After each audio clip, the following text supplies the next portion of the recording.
Hello there. Some people had mentioned for Wednesday's video, I read to you, but I didn't pull up the chart and really talk about what the answers were. So if you need that, I'm recording it again. I'm not going to record all the reading part again, but I'm just going to go through the answers with you. Um, I imagine most of you were able to do it, but just in case, just to make sure everybody's on able to do everything. So we're talking about the Northwest Coast, and so the main natural resource is going to be trees. Lots of trees there. Okay, so definitely need to put trees. Another important resource that they had was the ocean. Okay, and lots of rivers, so they had a lot of access to food that was in water, like different fish and whales and things like that. So I think those three would be the top things that you would want to put as far as the geography and natural resources. All right, for food. So their number one food it mentioned was salmon. And that's something that's different from a lot of the groups. Salmon thrive in that area. They come up into the rivers up in the northwest coast, and they lay their eggs. And so, at certain times of year when they come through, they can just catch tons and tons. They can get enough food to last the whole year, pretty much just during this short period of time when the salmon are swimming. Whale was mentioned. The ones that live near the coast would go out and go whale hunting. They also mentioned that they hunted for berries. They hunted for small animals, just different things you would hunt in the woods. They didn't really farm a lot, but they didn't really need to because they had plenty of food available without farming. So, all right, clothing. Moving down to clothing.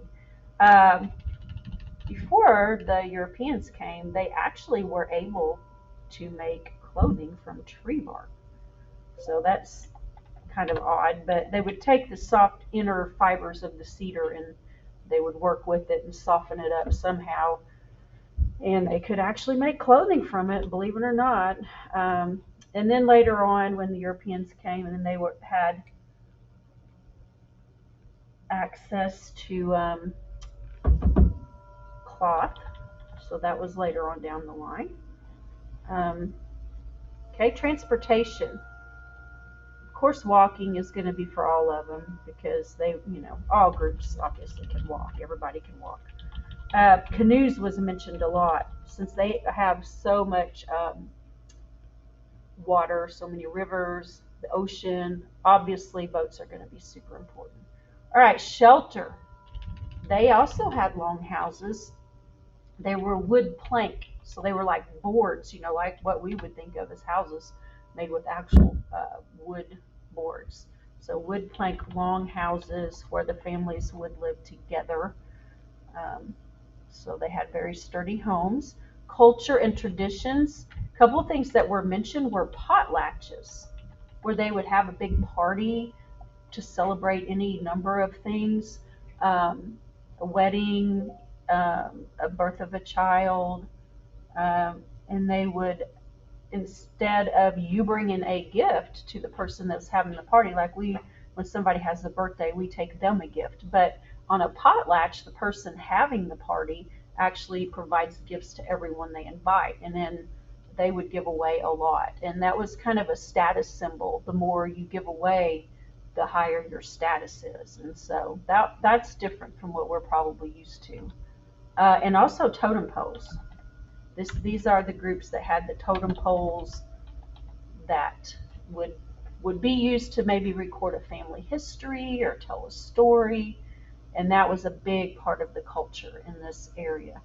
So I think if you put all of that, you'll have a pretty good thorough chart there, and let me know if I can help you in any way. And thank you for watching.